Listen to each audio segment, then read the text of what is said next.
পাল্টাপাল্টি অভিযোগে ক্রমেই বাড়ছে ইরান যুক্তরাষ্ট্র শান্তি আলোচনা ভেস্তে যাওয়ার শঙ্কা। তেহরানের দাবি, লেবাননে চলমান ইসরায়েলি নারকীয়তা চুক্তির সুস্পষ্ট লঙ্ঘন। আগ্রাসন বন্ধ না হলে আলোচনা অর্থহীন হয়ে পড়বে, এমন হুঁশিয়ারিও দিয়েছেন দেশটির president Masoud Pezeshkian.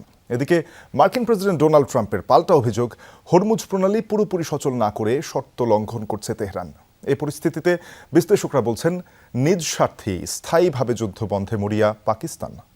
Europe, Asia, America, যেখানে যাই বিশ্বের ১৪৫টি দেশে আজ ফ্রুটো পাই। প্রধানমন্ত্রী বেনিয়ামিন নেতানিয়াহু শান্তি আলোচনার ঘোষণা দিলেও লেবাননে অব্যাহত ইসরায়েলি আগ্রাসন। তাদের এই হামলাকে যুক্তরাষ্ট্রের সাথে হওয়া ২ সপ্তাহের যুদ্ধবিরতি চুক্তির লঙ্ঘন হিসেবে দেখছে ইরান। দেশটির প্রেসিডেন্ট মাসুদ পেজেশকিয়ানের অবস্থান স্পষ্ট।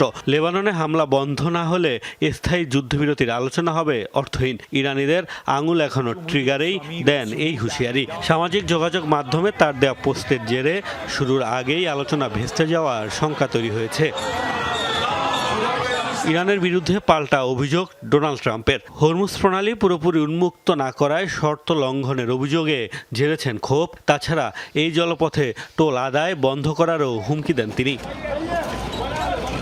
দুপক্ষের বিপরীতমুখী অবস্থানে কতদিন যুদ্ধবিরতি কার্যকর থাকে সেটি নিয়েই দেখা দিয়েছে সংশয়। এমন পরিস্থিতিতে যুদ্ধ বন্ধে উঠে পড়ে লেগেছে মধ্যস্থতাকারী পাকিস্তান। বিশ্লেষকরা বলছেন, নিজ স্বার্থেই এতটা মরিয়া শেহবাজ প্রশাসন। বলা হচ্ছে, আবারও পুরোদমে যুদ্ধ শুরু হলে নিরপেক্ষ অবস্থান ধরে রাখতে ব্যর্থ হতে পারে পাকিস্তান। সৌদি আরবে হামলার মাত্রা বাড়লে দ্বিপাক্ষিক প্রতিরক্ষা চুক্তির আওতায় যুদ্ধে জড়াতে বাধ্য হবে দেশটি, মত বিশ্লেষকদের।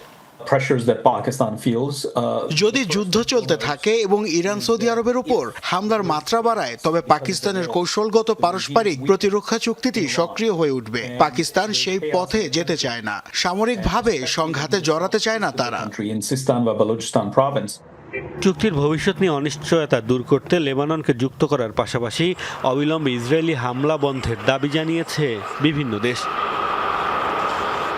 মোস্তফা মাহমুদ, যমুনা নিউজ।